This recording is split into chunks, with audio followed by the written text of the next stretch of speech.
Amis du soir, bonsoir.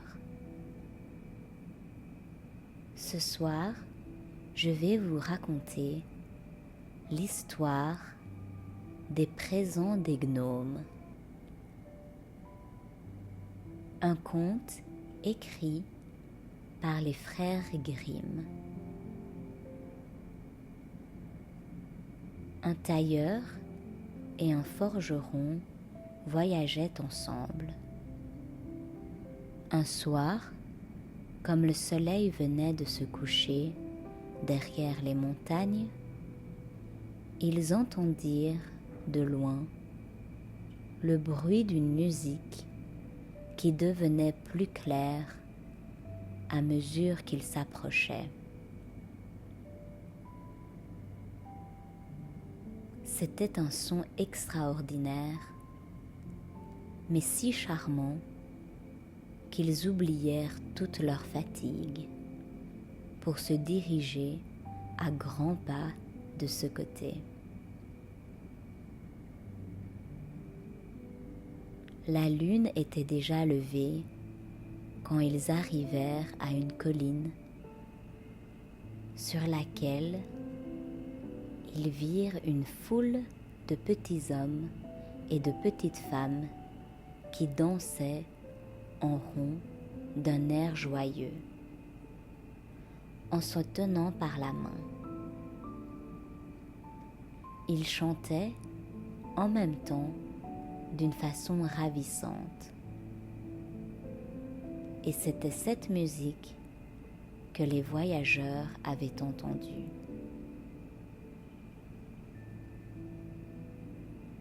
Au milieu se tenait un vieillard un peu plus grand que les autres,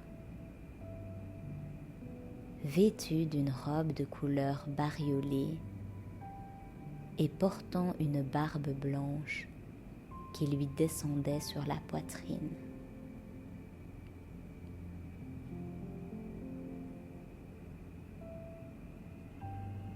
Les deux compagnons restaient immobiles d'étonnement en regardant la danse.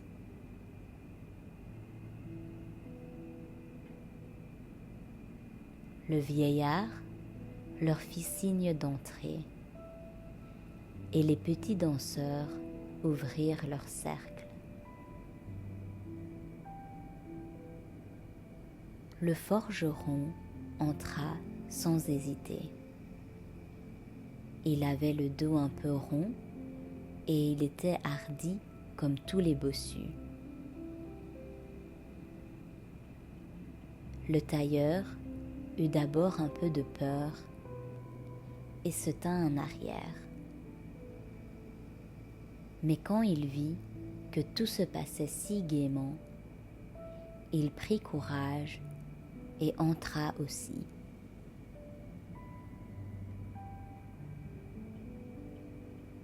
Aussitôt, le cercle se referma et les petits êtres se remirent à chanter et à danser en faisant des bonds prodigieux.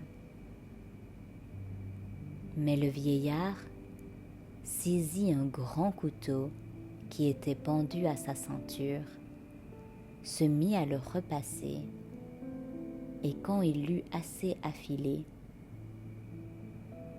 se tourna du côté des étrangers.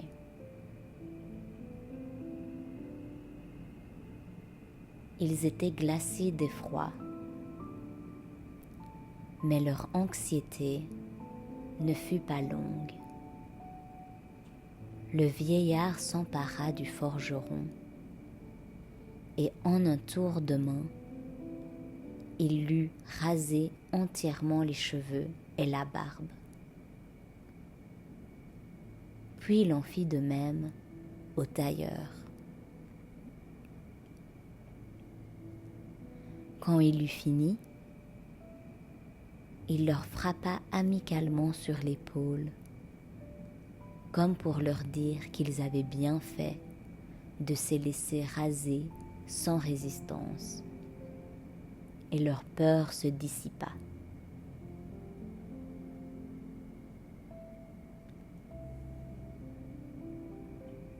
Alors, il leur montra du doigt un tas de charbon qui était tout près de là,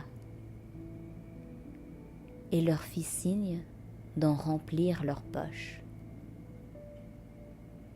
Tous deux obéirent sans savoir à quoi ces charbons leur serviraient. Et ils continuèrent leur route afin de chercher un gîte pour la nuit. Comme ils arrivaient dans la vallée, la cloche d'un monastère voisin sonna minuit. À l'instant même, le chant s'éteignit, tout disparut, et ils ne virent plus que la colline déserte, éclairée par la lune. Les deux voyageurs trouvèrent une auberge et se couchèrent sur la paille, tout habillés. Mais la fatigue leur fit oublier de se débarrasser de leur charbon. Un fardeau inaccoutumé qui pesait sur eux les réveilla plus tôt qu'à l'ordinaire. Ils portèrent la main à leur poche et ils n'en voulaient pas croire leurs yeux quand ils virent qu'elles étaient pleines, non pas de charbon, mais de lingots d'or pur. Leurs barbes et leurs cheveux avaient aussi repoussé merveilleusement.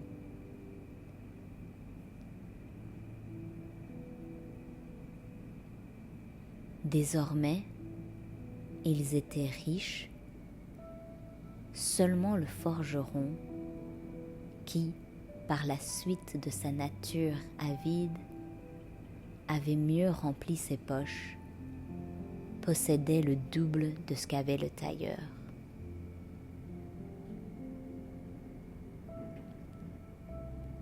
Mais un homme cupide veut toujours avoir plus que ce qu'il a.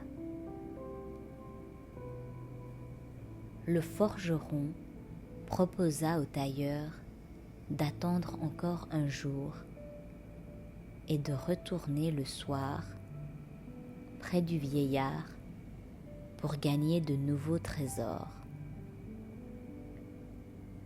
Le tailleur refusa, disant : « J'en ai assez et je suis content.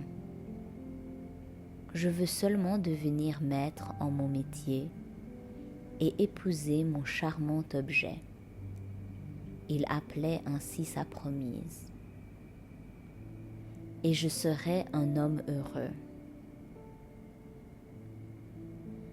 Cependant, pour faire plaisir à l'autre, il consentit à rester un jour encore. Le soir, le forgeron prit 2 sacs sur ses épaules pour emporter bonne charge, et il se mit en route vers la colline. Comme la nuit précédente, il trouva les petites gens chantant et dansant. Le vieillard le rasa et lui fit signe de prendre des charbons. Il n'hésita pas à emplir ses poches et ses sacs, tant qu'il y put en rentrer. S'en retourna joyeux à l'auberge et se coucha tout habillé. Quand mon or commencera à peser, se dit-il, je le sentirai bien, se dit-il. Il s'endormit enfin dans la douce espérance de s'éveiller le lendemain matin, riche comme un Crésus.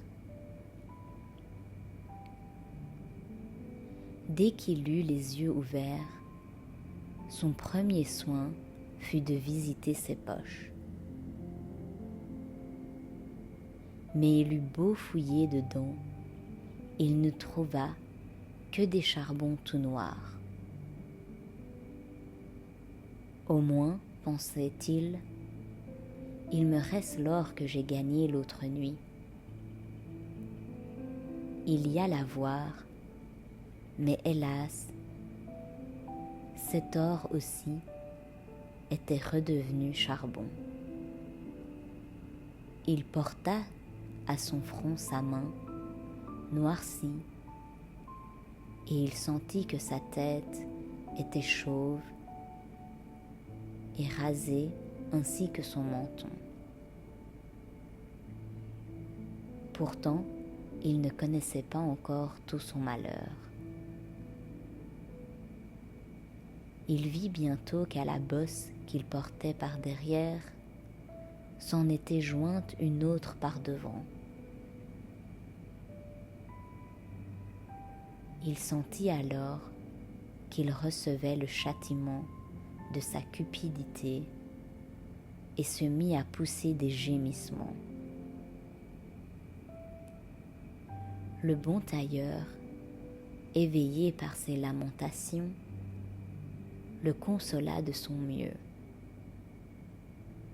Nous sommes compagnons, nous avons fait notre tournée ensemble. Reste avec moi, mon trésor nous nourrira tous les deux.